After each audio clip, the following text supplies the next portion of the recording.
Hi everyone, welcome to Clinical Skills. This is the next level after Intro to Music Therapy. So this is our As You Learn page, but we're going to start first with our syllabus just a little bit, just so we can go through some of the main points that we're going to cover. So you will notice that this is a 1 credit hour class, and that seems like a lot of work you'll see through here for 1 credit hour. And that is true.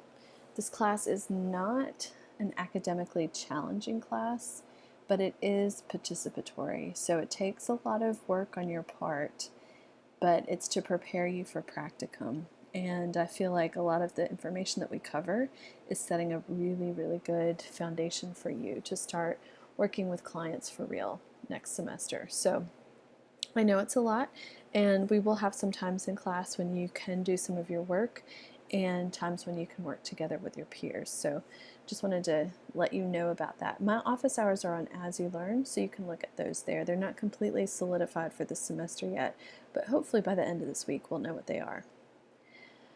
Okay, so some of our course goals is we're going to apply a basic understanding of the music therapy treatment process. So it's important for us to understand what referral, assessment, treatment planning, treatment implementation, documentation, evaluation, and termination are. And we're going to kind of frame those in the context of practicum, so you'll understand how it works for us in our program. We're also going to work a little bit on behavior observation, measurement, and documentation. We're going to write goals and objectives for music therapy, and we're going to work on behavior modification of ourselves. Then the last thing we're going to do is a demonstration to demonstrate increased awareness of self and self-assessment. So a little bit more about self-awareness and who we are in our therapeutic role. So this required text is available at the library. It's not a long reading that we're going to do. We're just going to have a few chapters that we read in there. It's a book that I had to read when I was in this class, and it's about understanding goals and objectives. The rest of our readings are all on As You Learn. So the majority of the readings are on As You Learn, but this is a book I didn't want you to have to buy. You're welcome to buy it if you want to, but we're only going to use it for this class, so I didn't think it was necessary for you to spend money on it. It's a choose your own adventure, I like to call it, book. So you'll get through the end of chapter 1, and it's like, okay, answer this question, and if you get it right, then you can like skip to chapter 4. So you don't have to, it's not a really it's not an intense reading book. Oh, and before I go on, you may hear my dog bark. So if that happens, or if you hear noise in the background, I'm at home right now. So just wanted to let you know about that. Okay, so we have a couple of exams. Those are each worth 15%, not a huge amount. We have a behavior change project, which we'll go through later. But here is the most important thing for you to notice. Quizzes, homework, and in-class presentations. So basically when you show up and you do the work, you're going to get 25% of your grade. So if I see that people are engaging in the material, in the readings, I will not give quizzes. There may be some things that we do in class and some small homework assignments that you'll do, but mostly if you come to class and you participate, you're going to do great. The practicum follow we'll go through too, and then we have a lit review project. So this is a little bit of a writing intensive course, but we take it one step at a time. Okay, grading. Late assignments will not be accepted at all, so please make sure that you turn in everything. If you do have a family issue that comes up or something that's happening for you, then please let me know. We can work with that ahead of time. If you tell me after the fact, I'm going to be less lenient. The other thing that's really important for you to notice is that you get 2 absences, and if you have a bunch of tardies, you can also lose a point for each of those tardies. So this course is all about, as I said before, coming to class and participating. So it's important that you come in and you do the work and that you're here on time. So please come to class. Now, if you have a fever or if you are sick, I don't want you to come to class because we are all going to be working with vulnerable populations this semester. So I'm more than happy to Zoom you into class, but I do need you to let me know that morning by 7 a.m. So please let me know if if you need me to Zoom you in, and I can do that by 7 a.m., I'm more than happy to do that. And it can serve multiple people. So if we have like a big rash of the flu or something going on, we can get everybody involved in class still. So if you do have a fever, if you are sick, please Zoom in. Okay, if you need any absences for religious situations, please let me know. Happy to do that. Please don't cheat.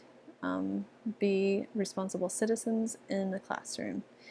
If anyone needs any accommodations through Office of Disability Services, I'm more than happy to accommodate those, so just let me know.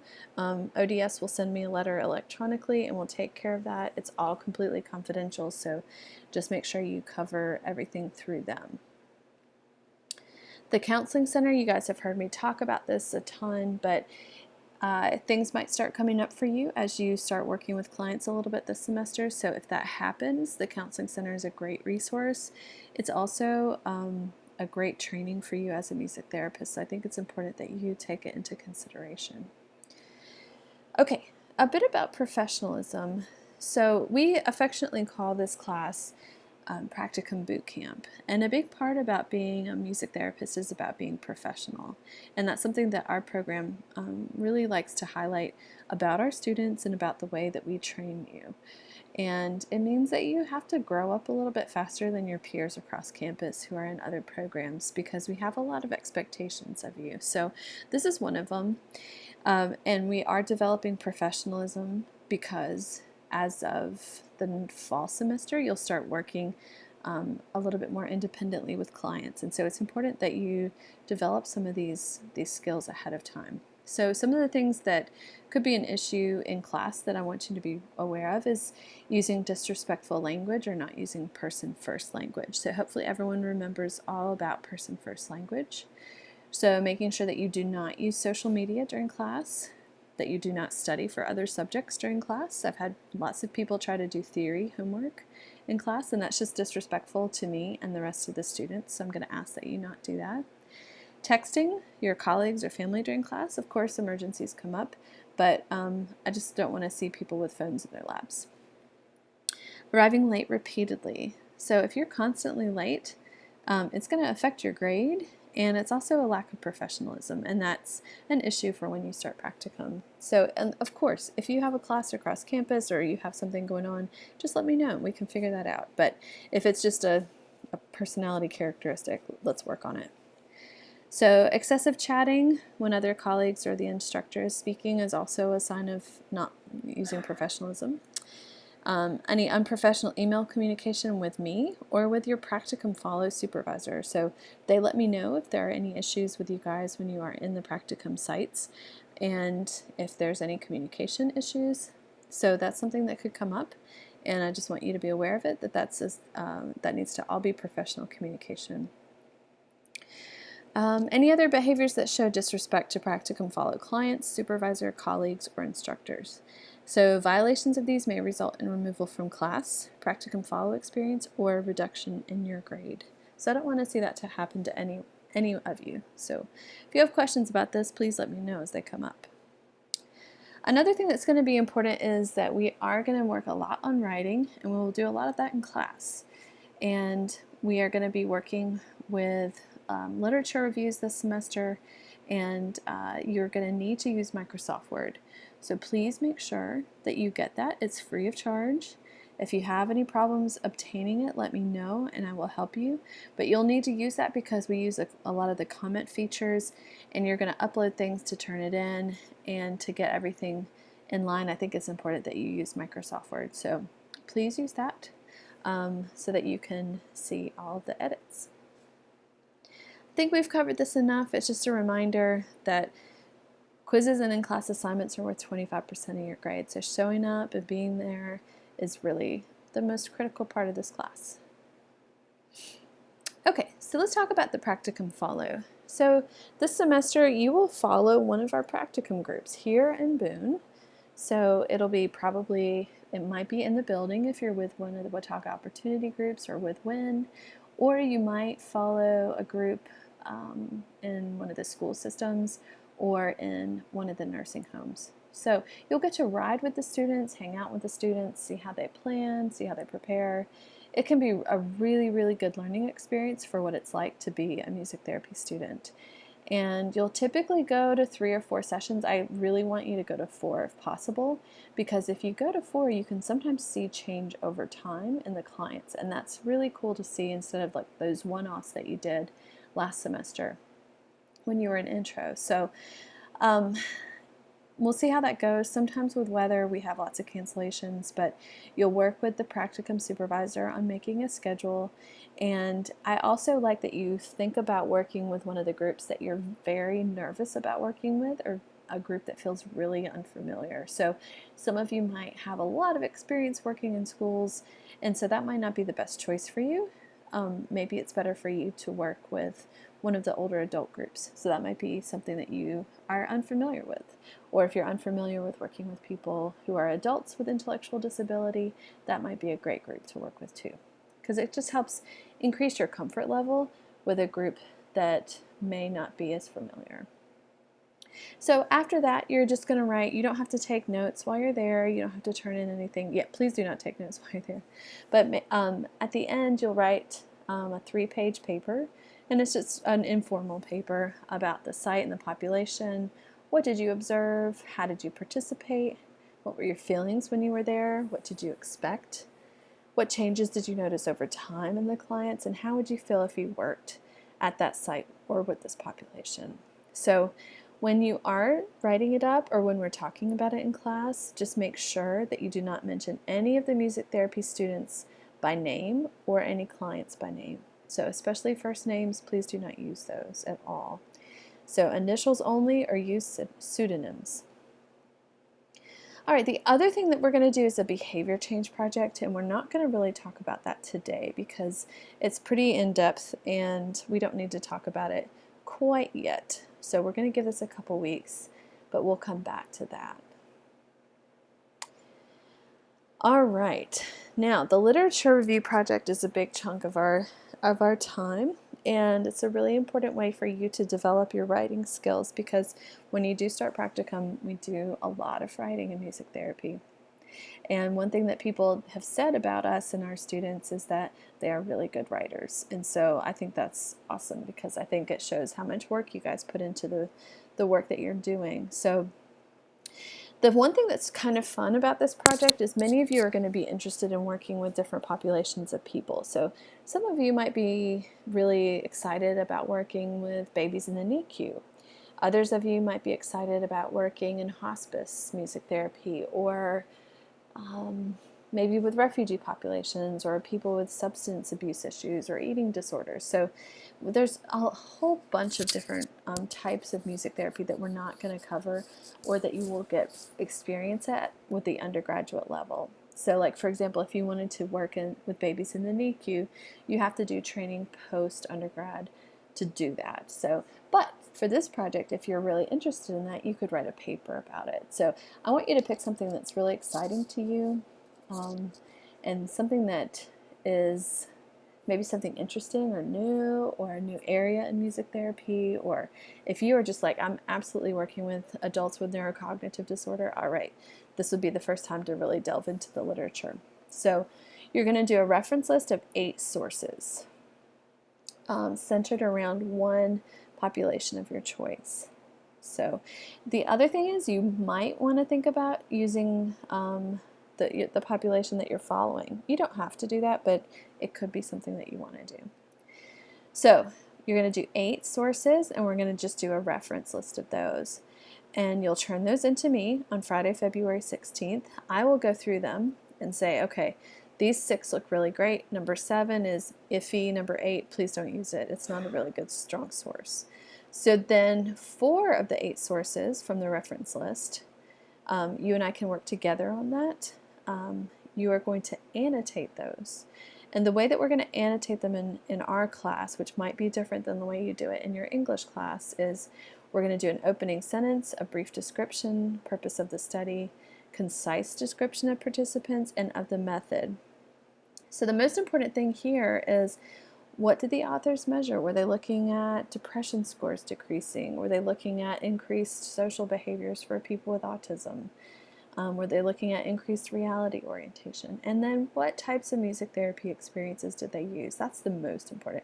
So that we know that when we go to work with that population, okay, I know that I need to bring in this type of music, or songwriting is really great for people who are working on issues with depression, or whatever it is. And then a brief summary of results, and then a concluding sentence. So you're going to annotate 4 of them.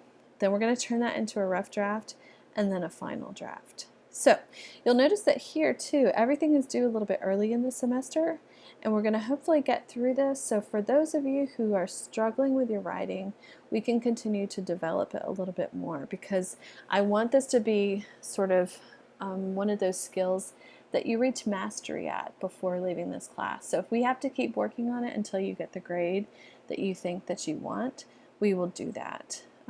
I really want you to feel confident about your writing and confident about your annotation skills. So for some of you, that may mean that we are going to take a trip over to the Writing Center, and that's great because they're a really great resource here. But we're going to work on it together. I'm going to get you all set and ready to go. So if you put the effort in for this, you're going to do really good. But it is a little bit more work than some other things that we have done. Okay, you'll see here, this is our tentative course schedule. And like, for example, on Wednesday, please make sure you've read the Borzon Chapter 1. And now next Monday, we're gonna go ahead and start with that APA style and literature searches. So bring your tablet or phone, your laptop, tablet, or phone.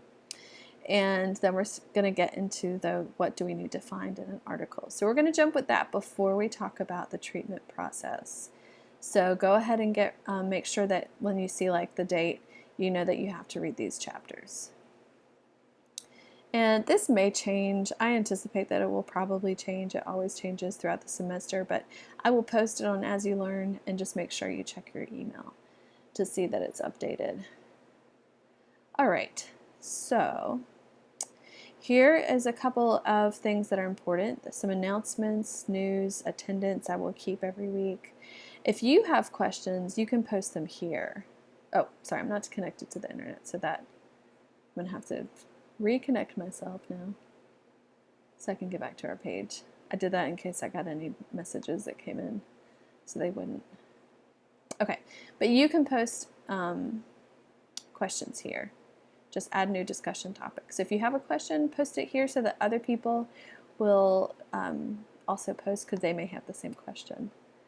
All right, now I'm going to turn this off again, and hopefully it'll work. Okay, so we have readings. All of them are here in this folder. So everything but the major reading is in this folder. We have the AMTA Code of Ethics, which we're going to look at in a minute. We may do this extra credit music assignment for clinical skills. I'm going to wait until probably March to post that and see. But it's one thing that students asked for a couple semesters ago, and we tried it. So we haven't really brought it back again, but it can be a helpful thing. We have all of our resources here for the literature review. So the APA Quick Style Quick Guide, which we will go through next Monday, and then Purdue OWL is an amazing resource for finding APA style and asking questions about that. So we'll go through what that has to offer.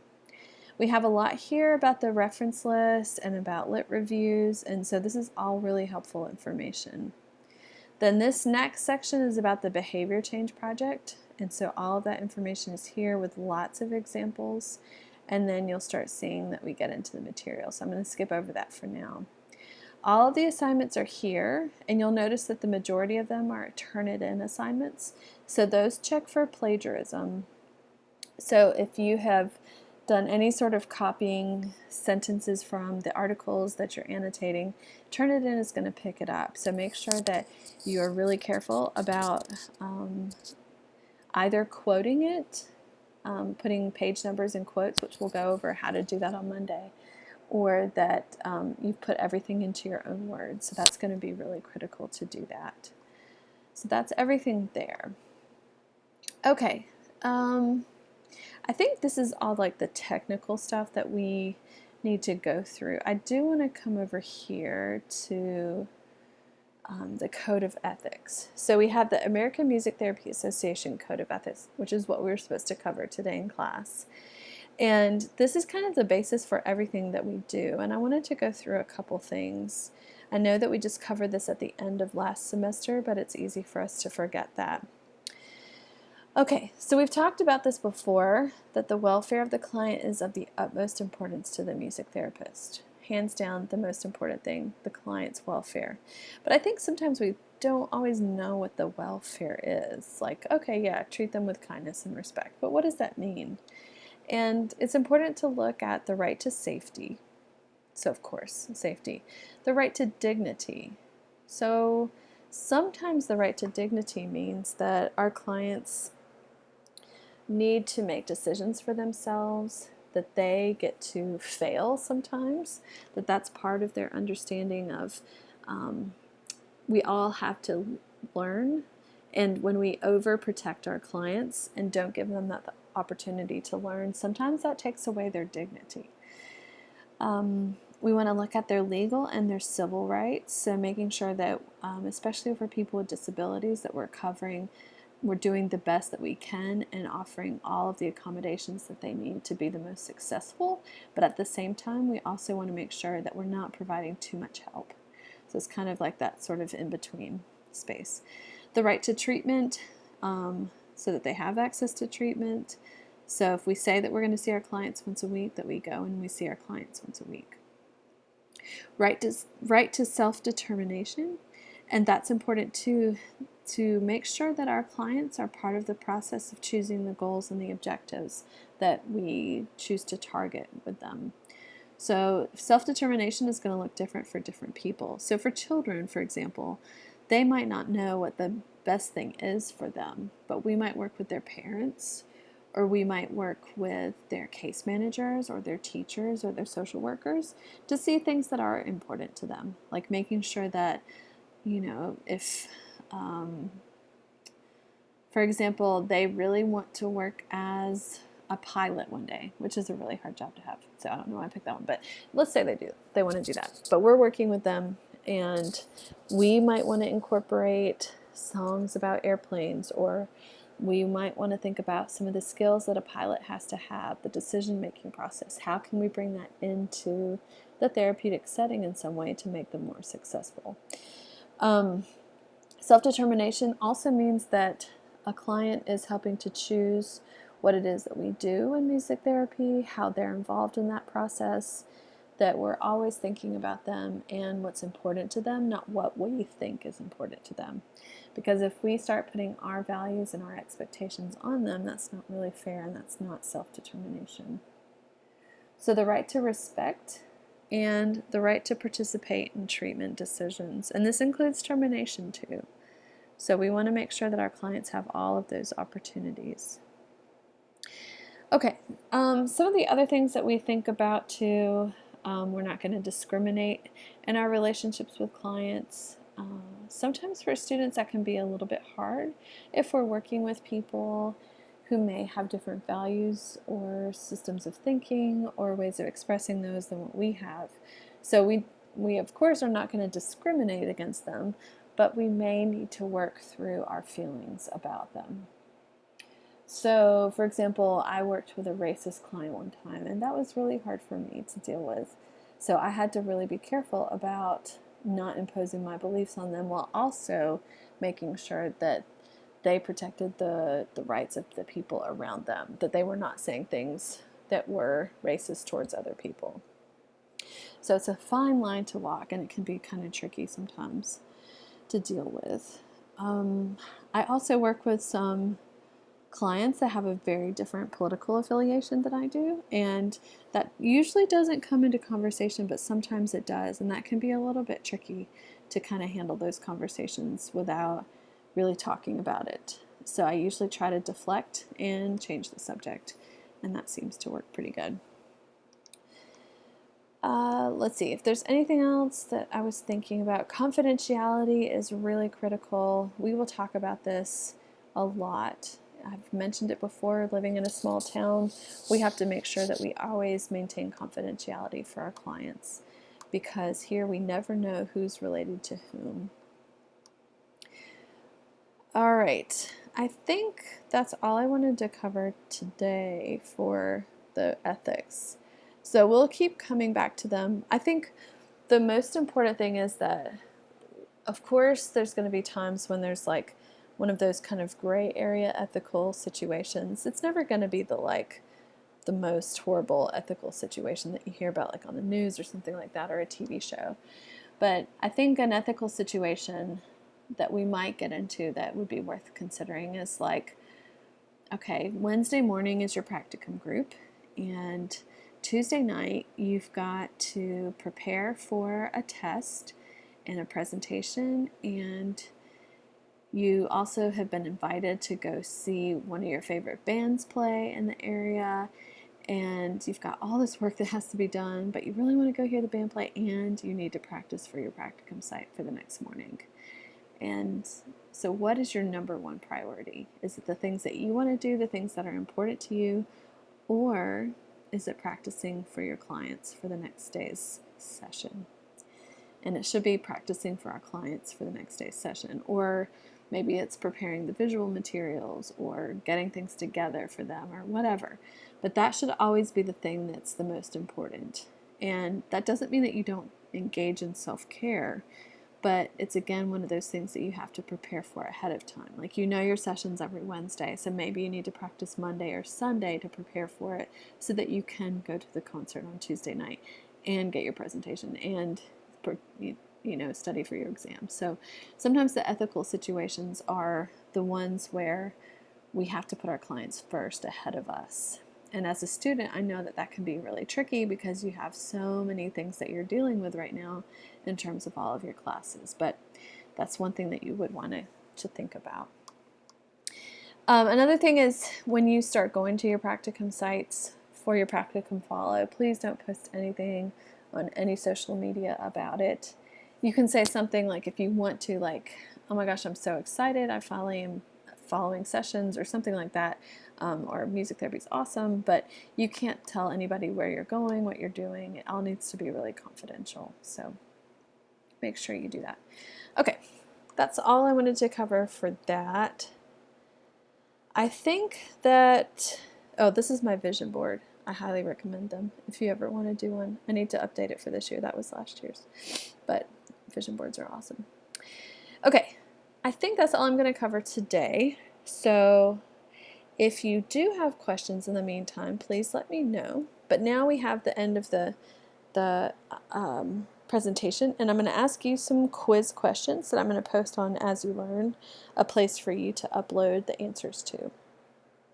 So one of the quiz questions is, what portion of our grade is the greatest in this class? So you saw we had the practicum follow, we have homework, we have the practicum follow, we have quizzes, we have tests, we have the literature review. So which one is the most important thing for you in this class? So that's number one. Okay, the next one is, what time do you need to email me by if you want me to Zoom you into class? So I mentioned it earlier, but what time do you need to email me by if you want me to Zoom you into class if you are sick? This is at the beginning of this presentation, so look that up. Those are only 2 questions, so it's just to make sure that you have watched this silly video, and I hope that all of you have a great day, and I will miss you, but I will see you on Wednesday. All right,